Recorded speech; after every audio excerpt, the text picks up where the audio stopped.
Hi, Yashka here. Welcome to moms corner. कल हमने बात करी थी प्री प्रेगनेंसी एंड प्रेगनेंसी में क्या क्या केयर लेना चाहिए as a being to be mother और गोइंग टू बी मदर। क्या प्रिकॉशंस है, क्या रिस्पॉन्सिबिलिटीज़ हैं, उसके ऊपर हमने बात करी थी। तो आज हम बात करते हैं प्रेगनेंसी के स्टेज पे जाने से पहले हमें किस चीज़ की और ज़्यादा ज़रूरत होती है केयर लेने की। वो है मेंस्ट्रुअल। जो हमारे मेंस्ट्रुअल पीरियड्स हैं वो अगर हेल्दी रहे, वो प्रॉपर रहे, तो बाकी की चीज़ें ऑटोमेटिकली प्रॉपर हो जाती है। मैक्सिमम केसेस में ये चीज़ें बहुत हेल्दी रह जाती है, अपनी ओवरऑल हेल्थ भी हेल्दी रहती है और उसके साथ साथ अपने आगे के जो भी प्रोसेस है, प्रेगनेंसीज है, ये जो भी है, तो वो सारे प्रोसेसेस हेल्दी रह जाते हैं। तो जैसे नॉर्मली कहा जाता है कि 28 डेज का मेंस्ट्रुअल साइकिल रहता है, बट हर किसी के केस में सेम नहीं होता। It varies from 21 days to 45 days. Okay, इसके बीच में वेरी होते रहता है। हाँ, but if you get it of 26 to 30 days या 32 days, then it is still it is okay. But ये जो 21 टू 45 का आता है, जो वेरी होता है, वो थोड़ा सा प्रॉब्लमेटिक है। और उसके साथ साथ बहुत सारे ऐसे हैं जिनको डिफरेंट डिफरेंट काइंड्स ऑफ तकलीफ भी होती है। जैसे किसी को बहुत सारा पेन होता है, किसी को हैवी फ्लो होता है, किसी को क्लॉटिंग होते हैं। तो इस तरह के बहुत सारे प्रॉब्लम्स होते हैं जिसको हम आज देखेंगे कि हमारे पास क्या ऑप्शंस है जिनको हम थोड़ा सा एक्स्ट्रा केयर लेंगे तो इन सारी चीज़ों से हम अपने आप को थोड़ा सा अच्छे से केयर कर पाएंगे और ये सब तकलीफ़ों से बाहर निकल पाएंगे। सबसे पहला जो है वो हाइड्रेशन। अपनी बॉडी को जितना हो सके उतना हाइड्रेटेड रखो, क्योंकि डिहाइड्रेशन इज़ द सबसे पहला रीज़न है जो ब्लॉटिंग एंड क्रैम्प्स के लिए। Dehydration is the first reason. How much your body is dehydrated, that much cramps and bloating you will get. Okay, जितना आप पानी पियोगे उससे आपका ये ब्लोटिंग एंड क्रैम्प वाला जो है वो बहुत कम हो जाएगा। ओके, तो उसके लिए आपको मेरा एडवाइस है, नॉर्मली 8 to 10 ग्लास आप पानी पिए दिन में। और स्पेसिफिकली अगर आप बाकी के दिन में तो इतना नहीं पी पाते हो, तो पीरियड्स के दिन में ये पीना बहुत ज़रूरी है। उसके अलावा आप क्या कर सकते हो? उसके अलावा आप ग्रीन टी पी सकते हो, जैसे जिंजर टी। ये बहुत अच्छा रहता है, जहाँ पे हर्बल टी, जैसे आप तुलसी के पत्ते, उसमें अदरक, ये सब डाल के भी हम चाय बना के, जिसको कषाय बोला जाता है, it's not exactly T but वो कषाय बोली जाती है, तो वो हम पी सकते हैं, जिससे बहुत राहत मिलती है, बहुत सारी रिलीफ मिल जाती है। तो इवन कैमोमाइल टी जो होती है, जिससे बहुत अच्छी नींद भी लग जाती है। अगर आप रात को सोने से पहले, बहुत लोगों को ये तकलीफ होती है, यार अभी इसमें नींद कैसे आएगी, आज तो नींद सोना हो नहीं पाएगा, बहुत सारी तकलीफ हो रही है, क्या करूं क्या ना करूं। तो एक कैमोमाइल टी भी होती है, वो अगर आप बना के रात को सोने से पहले पी के अगर आप सोने जाते हो, तो आप उतने क्रैम्प्स नहीं होंगे, उतने इन्फ्लेमेशन नहीं होगी और आपको राहत की नींद मिल जाएगी। दूसरा होता है आपको डाइट।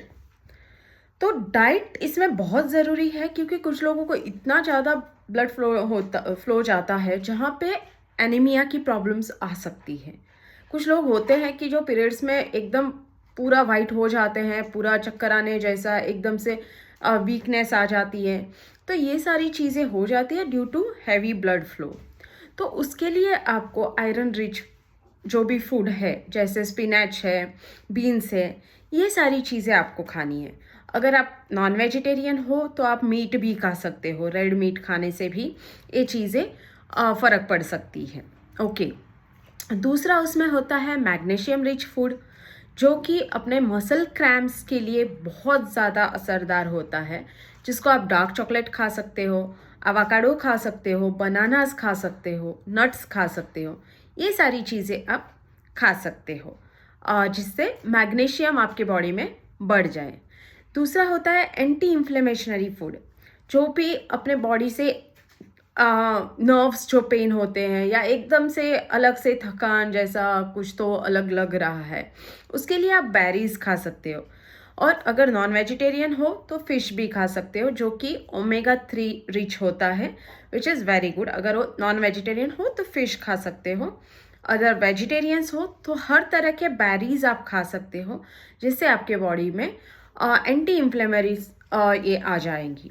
ओके, चौथा होगा उसमें आप सॉल्ट एंड शुगर ये दोनों अवॉइड करें, क्योंकि सॉल्ट एंड शुगर जो प्रॉब्लम ये है कि सॉल्ट खाने से आपको ब्लोटिंग की प्रॉब्लम होगी और शुगर खाने से आपको मूड स्विंग्स का इशू रहेगा।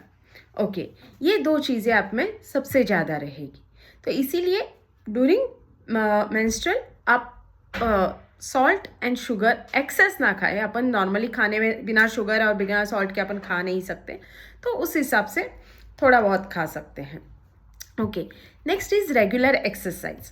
एक्सरसाइज करना बहुत ज़रूरी है ड्यूरिंग दैट टाइम, बट मैं ये नहीं बोल रही हूँ एक्सरसाइज का मीनिंग कि आप हैवी एक्सरसाइज करो, कुछ डम्बल्स विम्बल्स उठा लो, जिम में जाओ, ये एक वाले एक्सरसाइज नहीं। वॉकिंग करो, कुछ नॉर्मल एक्सरसाइजेस, कुछ योगा के पोजेस वैसे आप कर सकते हो। जैसे नॉर्मल एक्सरसाइजेस में आप वॉकिंग कर सकते हो, नॉर्मल जो वॉक ले सकते हो, उसमें आपको बहुत असर पड़ेगा। उसके अलावा योगा के कुछ पोजेस कर सकते हो, कुछ टिपिकल पोजेस होते हैं। अगर मैं नेक्स्ट वीडियो में वो टिपिकल पोजेस आपके लिए लेके आऊँगी, कौन से योगा के पोजेस होते हैं जो मेंस्ट्रुअल के टाइम पे हेल्पफुल है। ओके, तो शवासना है जैसे, या फिर कुछ लोगों को बहुत ज़्यादा तकलीफ होती है, उन्होंने क्या करना है, एक टब रखना है, टब में वार्म वाटर रखना है, not too much hot not cold, lukewarm water रखना है, और उसमें अपने हिप से नीचे पैर बाहर रख के बाकी की बॉडी टब में डाल के आपको एक 10 मिनट बैठना है, जहाँ पे आपको नीज को अपने ऐसे टाइट पकड़ना है और बैठ जाना है।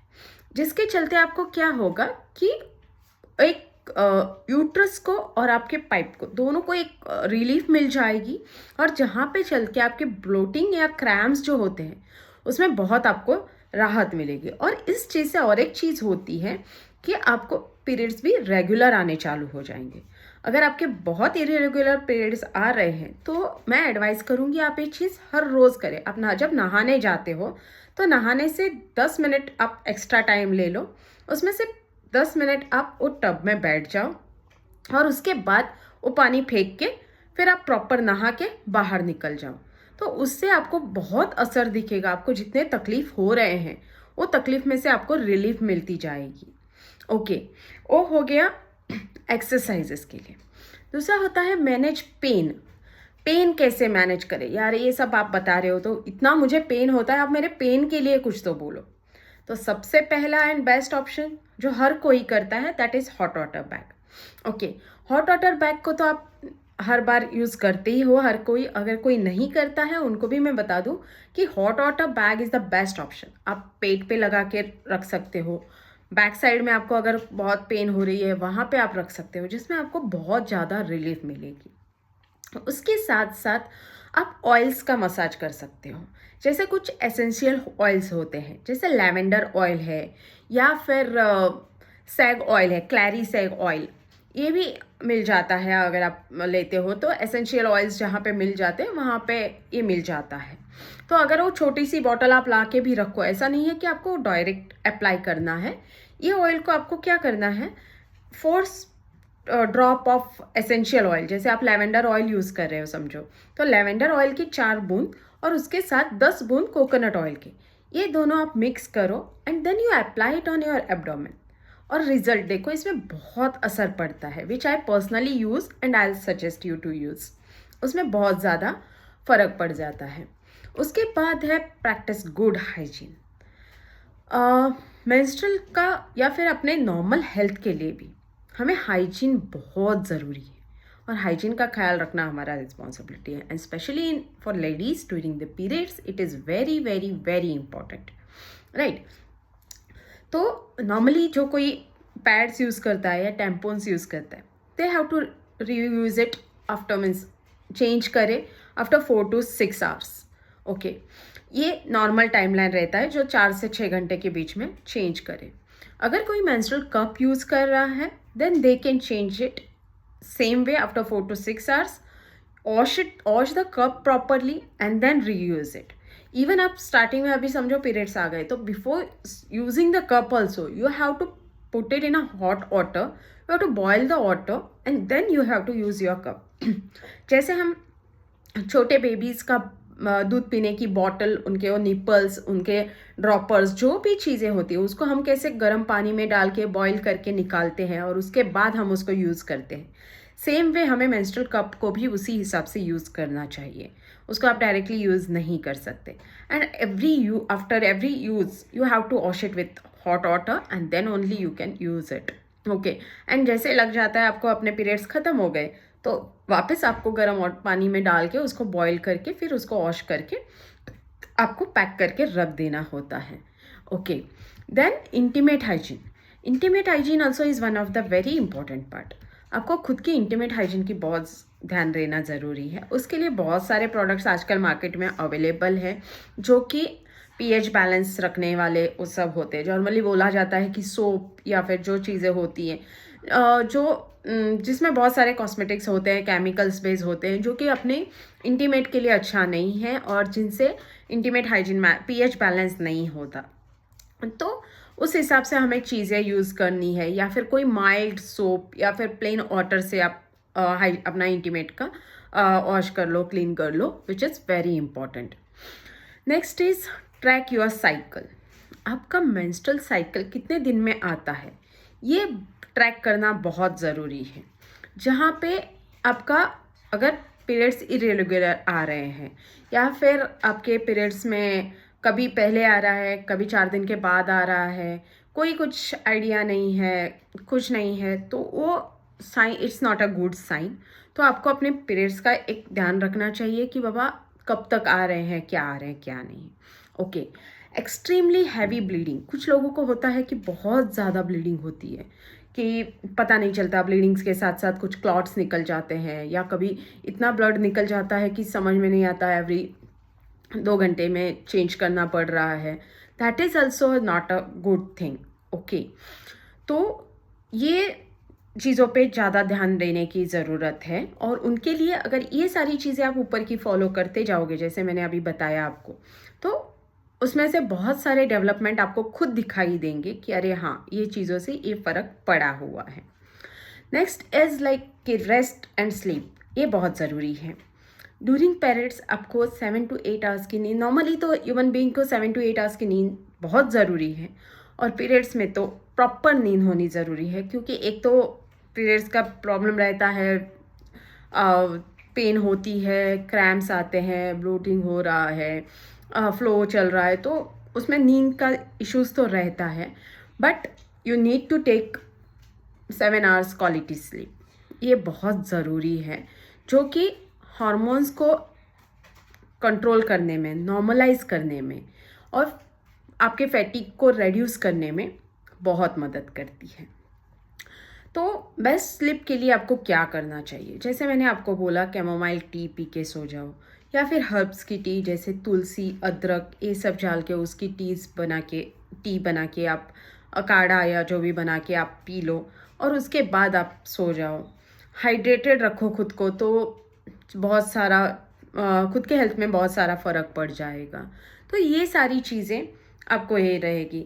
Next is relax music. अगर आप सोने के लिए जा रहे हो और तो उस टाइम पे आप एक रिलैक्स म्यूज़िक लगा सकते हो, जो रिलैक्स म्यूज़िक से भी आपको अपने आप नींद आ जाएगी, और एक खुद के बॉडी में ये सब चीज़ें चल रही होती है और हमारा क्या होता है कि ध्यान उसी में चला जा रहा होता है। और जब आप रिलैक्स म्यूज़िक सुनते हो, या भी आपको जो कोई म्यूज़िक पसंद हो, जैसे नॉर्मली बेड टाइम पे रिलैक्स म्यूज़िक ही बहुत अच्छा होता है कि हम डिंगचक म्यूज़िक सुन के तो सो नहीं पाएंगे, तो उस टाइप की म्यूज़िक आप सुनो तो आपका माइंड डाइवर्ट हो जाता है, and then you get to the deep sleep, तो वो एक बहुत अच्छा ऑप्शन रह जाता है। नेक्स्ट इज, अगर कोई avoid caffeine and alcohol. Normally हर कोई तो नहीं लेता, बट हाँ, जो कोई अल्कोहल या कैफीन ज़्यादा लेते हैं, तो कैफीन और अल्कोहल को अवॉइड करना चाहिए। ड्यूरिंग पीरियड्स नॉर्मली भी अवॉइड करना चाहिए, and during periods you have to avoid it, because उसमें क्या होता है, जो कैफेन्स जो होते हैं वो अपने ब्लड वेसल्स को और एक्सपांड कर देते हैं, जिसके चलते हैवी ब्लड फ्लो का चांसेस ज़्यादा हो जाता है। तो इसीलिए ज़्यादा प्रॉब्लम है। एंड अल्कोहल जो है वो अपने बॉडी को डिहाइड्रेट कर देता है, तो इसीलिए हमें अल्कोहल एंड कैफीन को अवॉइड करना चाहिए, जिसके जगह पे हमें best alternate option is herbal teas, lemon water या फ्रूट जूसेस, वो भी ले सकते हैं जूसेस, या फिर fruit influenced water like coconut water and all the tender coconut water, that also you can able to have it, that is a best option as a alternate for that. Okay, इन सब चीज़ें जो है आपको help करेंगी। अब इन सब के साथ फिर भी अगर कोई प्रॉब्लम हो रही है तो आपको लास्ट में क्या करना चाहिए, and when you have to go for the medical this help. ओके, तो अगर मैं जब बोल रही थी आपको, जैसे लोगों को बहुत ज़्यादा पेन होती है या फिर 2 घंटे में पैड चेंज करने पड़ते हैं, टैम्पॉन चेंज करना पड़ता है, कप खाली करना पड़ रहा है, then that is a medical emergency, जहाँ पे आपको डॉक्टर का एडवाइस लेना है। अगर 4 से 6 घंटे के बीच में है then no problem, it is a normal thing. But अगर 2 घंटे में आपको इतना फ्लो हो रहा है, then you have to show it to your gynaecologist. Next is cramps, जो आपको संभले नहीं जा रहे, इतनी तरह से पेन हो रही है, हैवी मतलब पेन्स अब संभाला नहीं जा रहा है, इतना बॉडी में क्रैम्प आ रहे हैं, ये है, then also you have to show to your doctors. And next thing is irregular periods. Irregular periods के टाइम पे भी आपको डॉक्टर का एडवाइस लेना बहुत ज़रूरी है। ये मैं चीज़ें आपको अपनी तरफ से टिप्स बता रही हूँ। इसके अलावा अगर आपको और भी इसके बारे में इन डिटेल और कुछ जानना है तो आप प्लीज़ मुझे कमेंट करें, तो मैं आपको उसके ऊपर और वीडियोस बना दूँ और डिटेल में आपको एक्सप्लेन करूँ। Okay, be happy, thank you.